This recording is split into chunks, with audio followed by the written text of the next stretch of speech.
Okay, wedding photographers, a little something for you guys. I'm here with Mr. Daniel McGarrity. He's a Baltimore-based wedding and event photographer.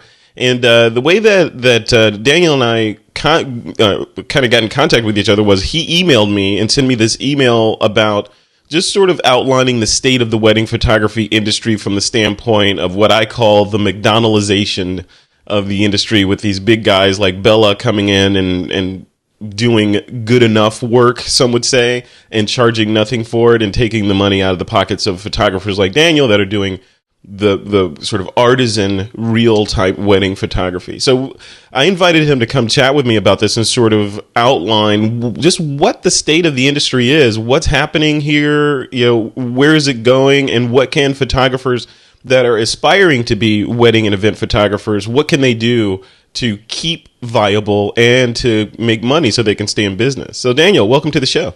Thank you very much, Trevor. Thanks for having me. No, it's my pleasure. Thank you for that email. That was insightful. So let's talk with that. First, before we get into it, a little bit about your background. Like, who are you? What do you, I know you're a wedding and event photographer, but just take me through how you cut your teeth in this stuff. Started out in so many different ways. Like so many other people, we had other jobs, other careers, and then picked up a camera, started to do things. Now, when I picked up a camera, it was more than 10 years ago, so I learned on film. Then when I went back to school, when I moved back east after 13 years in Texas, started on the East Coast, moved to Texas, back to the East Coast. I went back to school because I wanted to learn film. Because to me, if I have my hands in chemistry, I know what that's going to be like. I know that the dodge and burn tool in Photoshop has something to do with something real and that you actually held in your hand. Yeah. Controlling levels, all those sorts of things. Layers had things to do with actual photographs. So I went back to school for that and thought, I know what I'm going to do. I'm going to take up all these photography classes, and then I'll be good enough to do all sorts of things. Like so many of us think we're artists. We have an ability to create with our minds and compose. So I went to school for photography here in Maryland, and then came out and had some acquaintances, one who was getting married. So I said, I'll be your plan B photographer. Mm-hmm. Thinking I was going to come in, take some pictures at the wedding. Well, her main photographer, a woman named Karen Sayer from Icon Photography, excellent photographer, said, no, we're not having any of that. But if you want, you can assist. I wasn't going to assist for that wedding. I assisted at a different wedding. And from day one, I was hooked. That ability to be behind the scenes and capture everything was fabulous. To know that what you're doing is putting something on the walls of grandchildren, yet to be named, is fabulous. So I was hooked and proceeded to work for 2-3 years with Karen as a second assistant, learning everything. And as every photographer who has done it for a certain period of time, gotten yelled at, been the scapegoat for a lot of different things, but you develop a skin for doing it, and you also learn an eye for what needs to get done. And hopefully you also say under your breath, I'd never say that to my assistant, which of course you always end up doing. I'm never going to do that to my kids. And then I will never yell at my assistant. Yes, you will yell at your assistant because you know they never move as fast as you think you ever did. So then I did that. Now, when I was a second and ready to become a first, you can only do so many weddings. So I went to Bella and another company named Candid Image. Bella Pictures at the time was the 100-pound gorilla in the room, a 300-pound gorilla. However many pounds that gorilla is, that was Bella. Mm-hmm. Candid Image was one of the smaller locations, and there's a number of other smaller companies that produce wedding photography, video, and different sorts of services for people who are out there. So a bride goes on the knot and says, I need wedding photography. And then these 4 or 5 ads come up, and 9 times out of 10, these 4 or 5 ads, they are with companies. They're big companies. Companies that have lots of subcontractors underneath them that say we have professional photographers. And to someone who doesn't know anything about wedding photography, because until you get engaged, what do you need to know about wedding photography? Mm-hmm.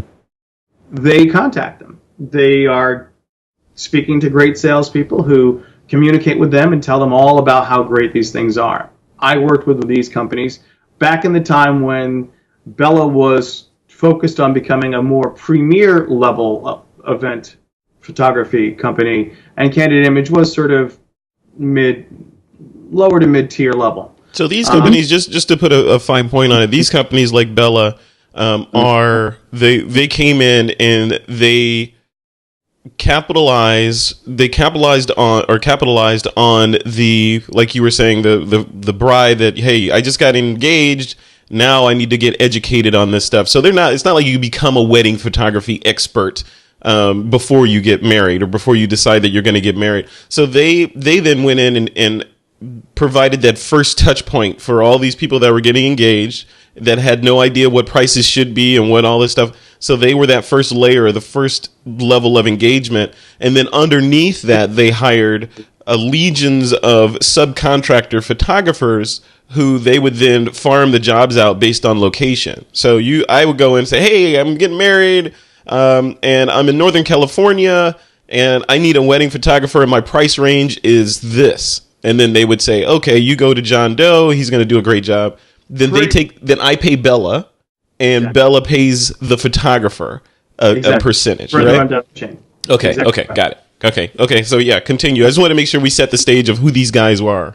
That's all correct. Now, what they would do is they would talk with the clients and try and figure out things about style, because every salesperson knew of 15, 20 different portfolios of work. So they would, if you said you liked photo documentary and you liked candid pictures, well, Frederick does a lot of great over-the-shoulder work with a telephoto lens when you can see the tears, and that's a great candid picture. This is the person I want to send off to this person. Daniel does a lot of stuff where he puts mother and father beside each other, has someone tell someone else a joke, so there's a natural real laugh without ever telling to smile, but they're really kind of posed, and then he concentrates sort of subconsciously on the light, so he's more posed. So this person wants sort of a mix, so I'm going to send them to Daniel. Whereas Gary does strictly traditional, tallest to smallest, belly buttons here, everyone's smiling a big smile. That's sort of the Monty Zucker school of photography. That's the person we're going to send there. Yep. So the salespeople knew who was going. And then when you take it out to a national level, you get a lot more people to use and subcontract. But there are always more people coming into the mix. So what Bella did after the company that Bob and Don Davis and a number of other professional photographers created to be an elite tier, sold it off to a corporation. They started to aim for the lower and lower income input part. So their idea was through sheer scale of people coming in, they were going to make money.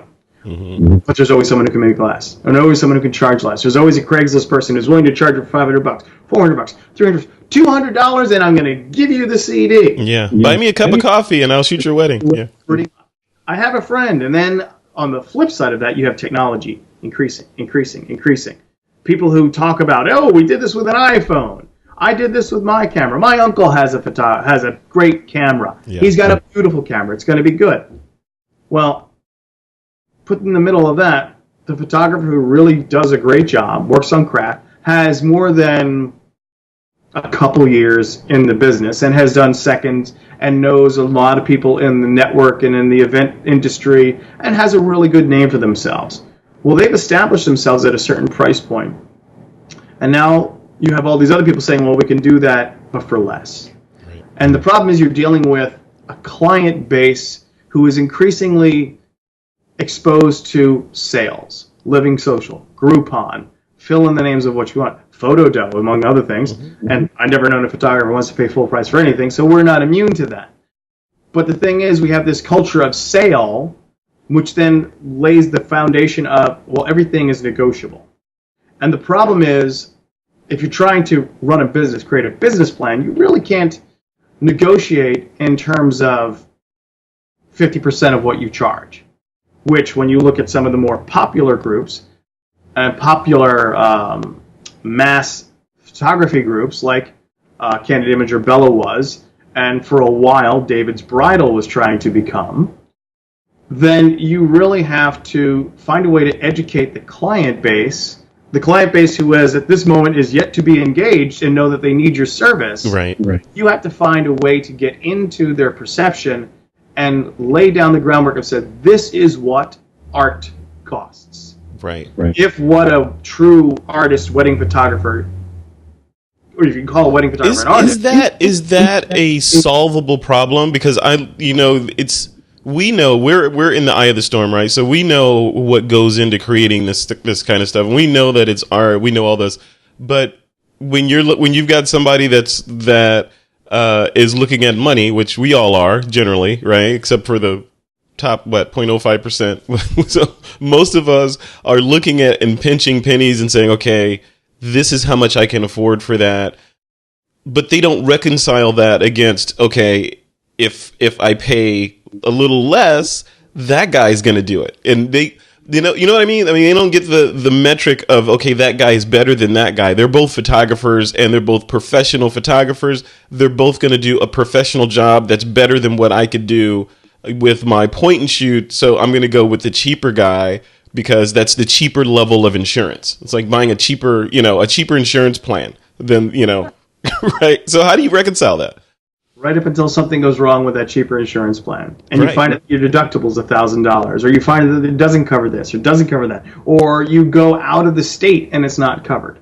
Yeah. That anyone can call themselves a professional photographer. It doesn't require anything more than being able to spell the word professional and photographer.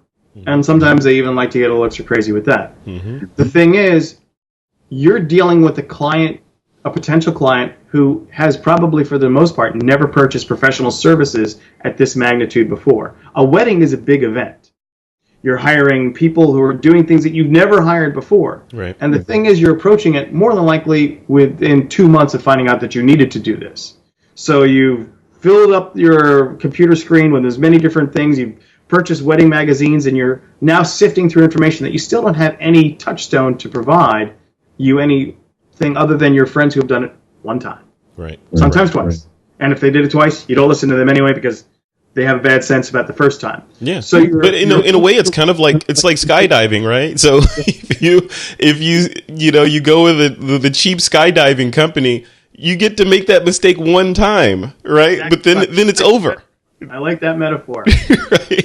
But it's over. Yeah, feel free to use that if you want. You only get one chance to make a mistake. Yeah. Is what it comes down to. Okay. So you hit that point, and you've got to try to find a way to reach out to the clients who have yet to know that they are clients.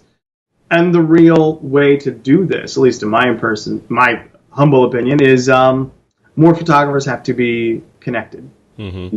You have to know me. You have to know my work. I have to know you. I have to know a network of photographers in my field across my economic zone. And then nationally, globally, there needs to be a way to raise the awareness of what good photography is versus good enough. Right. I was at one of Cliff Mautner's seminars last July, and Dane Sanders was there. And he asked Cliff a question. He's like, well, what do you think about these Nikon versus Canon, how good the cameras are getting? Don't you think that's kind of working against us? And I said, I kind of respectfully disagree. I think what's working against us is the concept of good enough is good enough. Mm-hmm. Yeah. Yeah. I'm not suggesting that everyone who's getting married has a different perspective about what's important. I tell my clients, you want 4 most important things, whatever those 4 things are. If one of them is photography, we should talk. And for a lot of people, they don't realize it, but photography isn't that important to them. Right. That's okay. You remember back in the day when good enough meant the picture came out? You remember that phrase? Oh, that came out. That's good. That's a good shot. And this is when you were like shooting with film on your little, instant camera or whatever, and you send them off, and then you open the envelope, and half of them sucked, and the other half were kind of okay, and the ones that were kind of okay were good pictures because they were exposed properly, and you could see the people in it, right? That was good enough. All right, your parents' house, you had that giant basket of pictures that never got used. We had a drawer. Well, there's a new word for that giant drawer. It's called Facebook. Yes. Yep. That's where everyone's crappy pictures go to never get looked at again. Yeah. And so many clients want great pictures, yet have no idea what to do with them. Right. They're not. When was the last time you had a client who did a portrait and wanted a 30-inch by 40-inch portrait? Last week. No. Sure. I just had a few of them. Yeah. I complained about you. They said, "Oh my God, they were too big. We were too good looking." Exactly. It just doesn't exist. People don't like pictures of themselves anymore. The society has changed significantly. We don't produce that. So what we're producing for is a smaller, more digestible format that people can share with others. So as a wedding photographer, we have to figure out how can we do that. When the iPad first came out, and I forget who used to put pictures on the iTouch. Remember the shuffle, and they would put all the pictures on that. And that was great. That was new. But, in 6 months, everybody had a shuffle or an iPad. So that you don't really gain anything from that. So you've got to figure out a way, every person who's a wedding photographer has to figure out a way to make what you do so invaluable to that client that when they look at your work, they clutch their chest. Right. It's got to have that emotional value to it. So fast forward to today. What's the state of the Bellas and the democratization or McDonaldization or whatever of that industry? Where does the industry sit right now? Because you were working under that. You were one of those subcontractors, so it impacted your business. Now what? What happened? You hit a point, as any wedding photographer will, where you've got to make more money, where you see all the rock star photographers who live in the great places and tell you how great you can be, and you realize, well, I got to make more. So working for these companies that provide me with $400 or $500 for a shoot, even though they tell me I don't have to do post-production or anything else, well, it's still only $400 or $500. Do the math and figure it out how it comes out to per year, how much you could potentially make, and it's not that much. Whereas then you go into your first thing. So you're now competing against that. Right now, as the time where we're speaking, David's Bridal has shuttered its photo booth operations after saying, we want to do bridal photography. Well, they don't do it now. They were aiming for the $1,000 or the $500 to $1,000 bride. That's the one who's coming in. She's buying her dress there. 1 in 3 dresses on the Eastern Seaboard are sold at David's Bridal. I don't know if they're if they're national or not, but they were trying to capitalize on that very important thing. Well, most of the photographers here were quaking in their boots, not because the quality was better, but because the price point is enough to get in the heads of someone going out.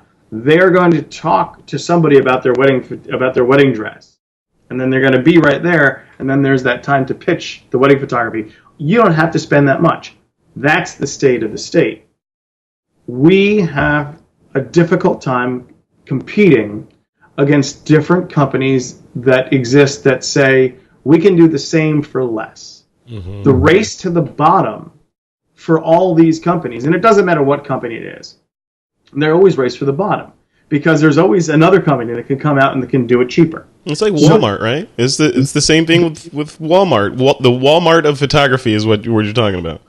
Very much. Did you know Walmart actually bought Bella? I did not know that. You're kidding me. In 2012, Walmart bought Bella, and then they were doing Bella operations inside Walmart. Walmart shuttered that in about 6 months, and then they tried to reconfigure the operations, and they just said this is too much, and then have since sold it to the company I mentioned beforehand called the Pros. Wow. Pros is centered in York, Pennsylvania. They're sort of a one-stop shop for all things wedding, with the exception of flowers and food. So this is where you go. Now, if you've ever been to a sandals resort or a cruise or something like that, and you like that all-in-one experience, people who like to travel will look at people who go on cruise ships and go, it's not the same thing. People who like to travel, who go to different vacations that they plan for themselves, look at sandals and say, that's not the same thing. Event professionals look at things, these all-in-one events or all-in-one companies, and try to point out that it's not the same thing. And that's the battle, right? That is the battle, because those companies that are the all-inclusive have much deeper pockets and can market better. The most I can ever do in a Saturday is one wedding. Let's say I become this great photographer and I've got 2 or 3 photographers who work with me and they are part of my company name. That's still 2 or 3. That's not pictures in Baltimore, pictures in St. Louis, pictures in California, pictures in Venice, Italy. That's probably just the region. Yeah. But when you're competing against companies that have deep pockets for marketing and can do it all around the country, you're at a disadvantage. Because every time you go into Google, there is a George Street photo or a Pros advertisement. You're always against that, and it's always at the top of the list because they pay for that placement. You are always trying to get better and get known. And the difficulty is, it's purely economics. It's as long as you can commoditize wedding photography, meaning photographer A is $500 more than photographer B, as long as you can continue to do that in your own head, then there's nothing that someone, either photographer A or photographer B, can do.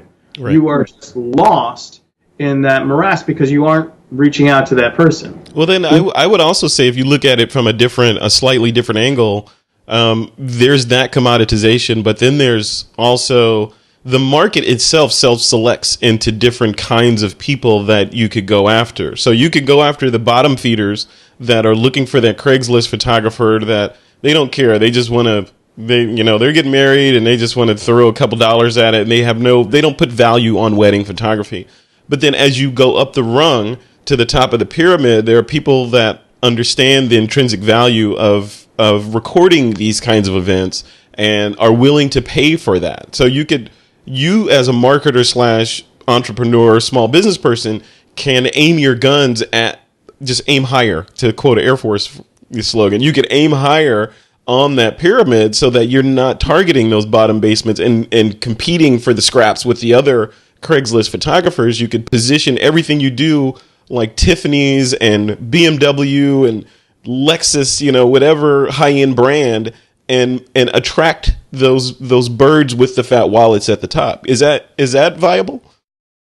Well, you just named 3 marketable luxury brands. Right. Just off the top of your head. Yep. Name marketable luxury brands of photographers for weddings. There you go. There's my answer. Daniel McGarrity. Well played, sir. Well played. But until that actually becomes... You and I could say Jasmine Star. You and I could say Jerry Giannis. You and I could say a whole list of people who, if you're not getting married, that means nothing to you. No. And hello, Tempest in a Teapot. Outside of the wedding industry, we're unknown to the general population except to our friends. Yeah, it's like when your pipe spring a leak in your house. You're not an expert on plumbers in the area. You don't care, that this plumber is better than that plumber, and you're not in that mindset until you're in that mindset. And now you need to quickly become an expert so that you can not get burned on, getting the wrong plumber that's going to screw up your house. So you try to get educated real quick, and you hire one kind of based on reputation and kind of based on price, and you pull the trigger and cross your fingers, right? It's the same thing with this service. It's a service, right? It's a service industry. Exactly what it is. Yeah. The service industry in general has always been that way. You just need to get to the top. So it's impossible to commoditize Frederick Van Johnson because there's only one. Right. But to someone who has no knowledge of the service that Frederick provides, then it's impossible to provide a value. If I know there's only one, I know there's scarcity. If it's scarcity, that must mean it's valuable because a lot of people are talking about it. But if I don't hear any of the talk until I want to just put my ear to the door, to continue with ridiculous metaphors, I'm going to get to a point where I go, oh, everyone's talking about that guy. He must be good. I better call him. Right. The trials and tribulations of every wedding photographer who does not ascribe to the wretched refuse at the bottom is to find what is an increasingly dwindling number of higher-end weddings, because you can easily exceed with supply of photographers the number of good ones versus the number of clients who are looking for that tier of work. And then, of course, the higher up on the tier you go, the fewer clients there are. But every photographer would aspire to be able to do such a thing. It's just being able to get on their radar screen. How you get on their radar screen? Well, there was a magic formula for that, despite being sold at many different conventions in and around Las Vegas every year, which we won't mention. And getting on TWIP, by the way. Oh, and getting on TWIP doesn't hurt. But the idea is you've got to find the formula that works. You mentioned your ideal client. Well, you've got to find where your ideal client goes, what your ideal client likes to read, all those sort of metrics. Pinterest is a fabulous way to do those sorts of things because you can put a lot of things out and you can get a lot of interest in what your work provides, but you've got to follow up on it. Nothing is static now. Yeah. The thing that most photographers forget is that top-tier photographers right about now make between $10,000 and $15,000 per event. Some a little bit higher, but let's just call that the average. 40 years ago, it was the same price. 10 to 15,000. Wow. So that's maintaining, and inflation's going this way, right? Exactly. And what we have to do as photographers, I had to put together a NAS box. Mm-hmm. I had to figure out how to use free NAS to put together an operating system so I can go through all that sort of stuff. I promise you, most photographers don't have to do that. Right. I just take it upon myself to do it. But I also promise you, 40 years ago, photographers didn't have to do that. They took it to the lab. They had a working relationship with the people at the lab. They could say, push that one for 2, pull that one back on 2. The toe on this one's going to be a little bit crazy. Yeah. It was really dark in the church. But they also had fewer things to do. They controlled their environment a lot more. I hate to sound like an old fuddy-duddy, but there was a greater degree of craft than the spray and pray concept that goes on now. Right. And there was the dreaded continuous high, right? Exactly right. Yeah. Exactly right. And there was no post in Photoshop 40 years ago. Right. And no raw. Yeah, and no raw. Well, there was raw. It was raw. It was the film. Yeah. It was called film. Yeah. But those things, rightly or wrongly, are no longer a part of the genre. So what is really incumbent upon every wedding photographer now is to show why they're different, not why they're the same. Why they're the same, then you've got the blogs that are all about wedding details and all that sort of stuff. And between you, me, and whoever else might listen to this, I love wedding details. They're lovely, they're beautiful, and that sort of stuff, but they're not the wedding. Yeah. The wedding is 2 people coming together to make a commitment for life. The tears, the laughs, the hands holding, all those sorts of things, those moments together, combined with the great portraits, combined with all the details, combined with all those things. Details are at the very tail end of those sorts of things, yet most clients, potential clients, or most people who are getting engaged, that's the first thing they see are wedding day details. Yeah. The ring dress, the mason jars. Oh my God, the mason jars. We got to have the mason jars with the candle inside. Isn't that adorable? Oh, these are great, but they're not wedding. Yeah. They're stuff. Show me a photographer who can sit back on the wall and wait for the bride's lip to tremble, or show me the photographer who will sit patiently up in the choir loft with a 200 millimeter lens, aimed down, looking at the groom, because he knows from speaking with his client that groom is going to lose it when the bride walks in. Yeah, because he lost it during the consultation, so definitely he's going to lose it on stage. Exactly right. Yeah. Find out with your same-sex couples who's the funny one. Don't make assumptions. Assume, ask them all sorts of things. Yep. Find out those things. And as marriage equality sweeps the country, thank goodness, I'll put it out there, thank goodness, you're going to find more and more emotional elements of those sorts of weddings because they are no longer kept in the closet and away from everything else. So if you shoot same-sex weddings, get to know your clients. One of them's a crier. I promise you, one of them's a crier. Yeah. One of them's going to laugh at the other one crying.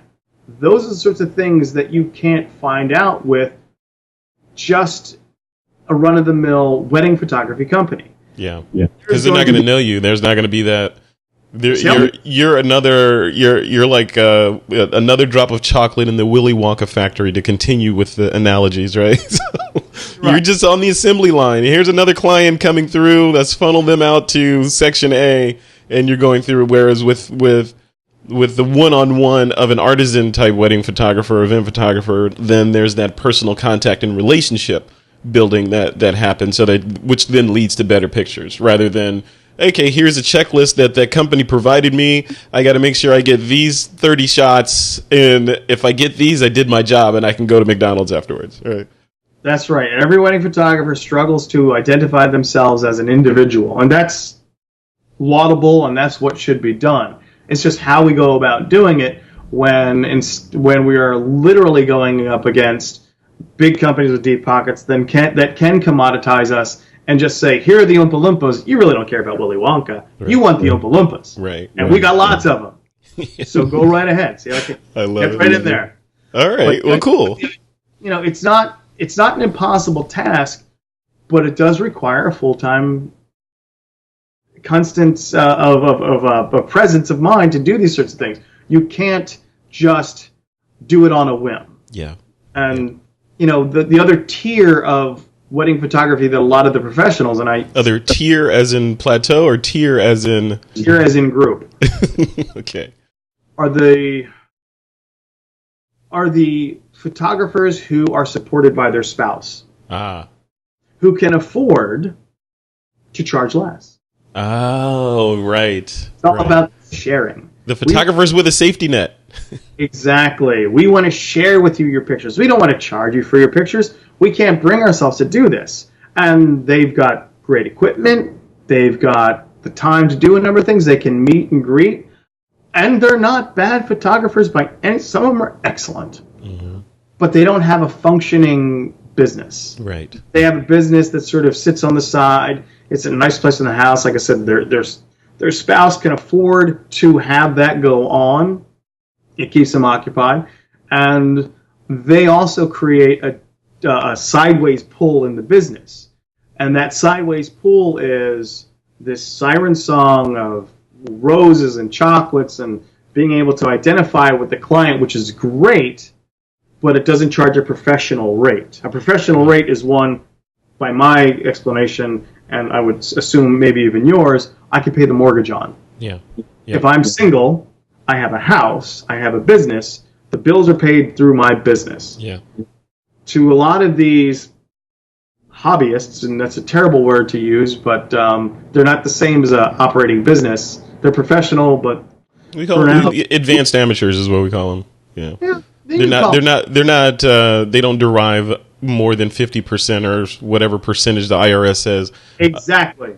For their income. Yep. Which is classified by the IRS as a hobbyist. Yes. I guess you're right. Yeah, that is a hobbyist. Yeah. So the IRS would classify these people as a hobbyist. So they pull the market sideways, and they are legion.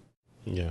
They are everywhere. Yeah. And the professional photographer has to compete with that as well, because there are those people. Now, our only saving grace for those people that on the gray market side of wedding photography is that they don't market as heavily as, say, the big national companies, because they only want to shoot 12 or 15 events a year, which, again, boggles my mind how you can ever keep your business afloat with 12 weddings a year unless you're charging $60,000 per wedding. Yeah. But that being said, they have a definite and consistent effect on the business that professionals like myself and like a number of people that I associate with have to contend with as well.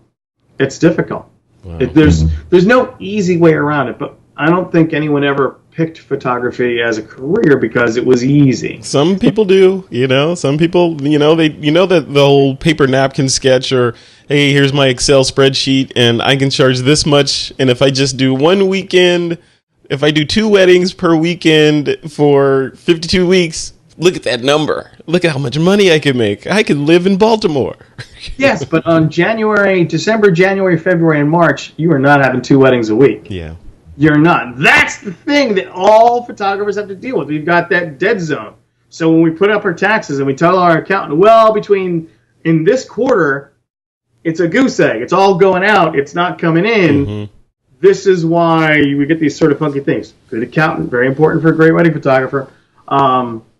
So there is that reality of every wedding photographer of the dead season. I don't know what it's like in your neck of the woods, but I know here, December, January, February are consistently sort of the low end. Yeah, it used to be years ago that June was wedding month. Well, June's friggin' hot most of the time in most of the country. Yeah. And who wants to get married in Oklahoma right now in June? Because that's the time when you've got lots of terrible storms and all this stuff, so you build around it. Well, here in Baltimore, down in D.C., certainly in Georgia, July and August, these are not big months for weddings. What's happening in this market, you've got April and May, September, October, and now November. November, you have many fewer things like hurricanes.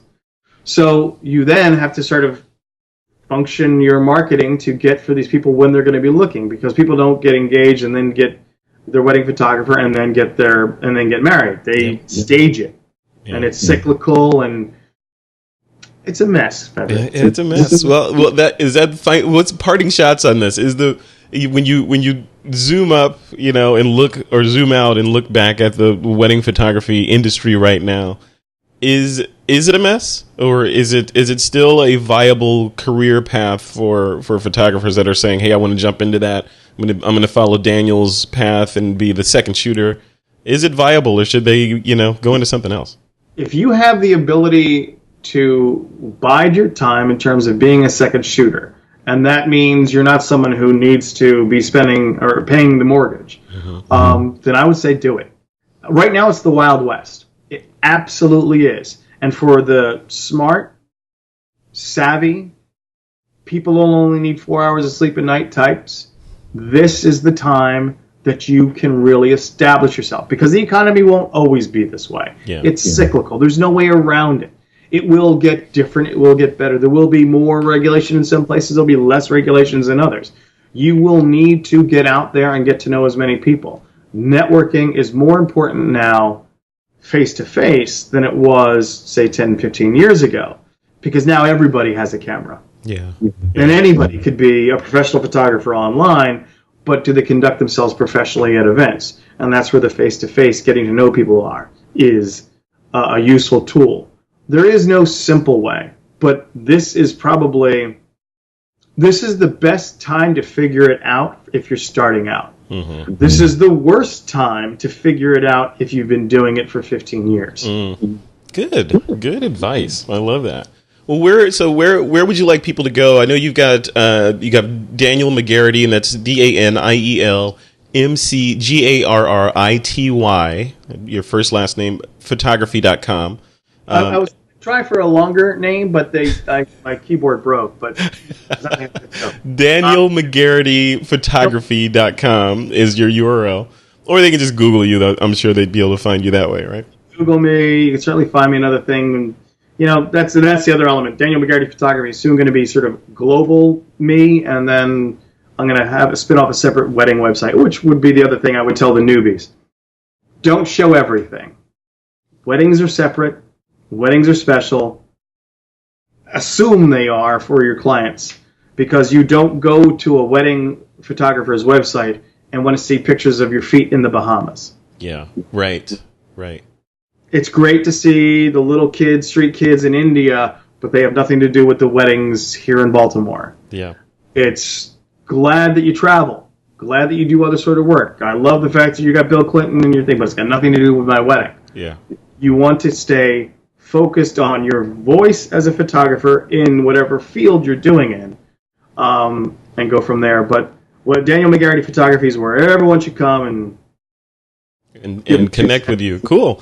Hey, well, thanks for coming on, Daniel. I appreciate this. I think the people that watch this are going to get a lot out of this. They'll be enthusiastic. They'll be happy, and they'll also be a little depressed at some point. So, no, this is good. Hey, this is the reality check. Welcome to my life. That's the photographer's life. That's everybody. That's everybody. If you're happy all the time, then you're not doing it right. I love it. Cool. All right, Daniel. Thanks a lot, man. I appreciate it.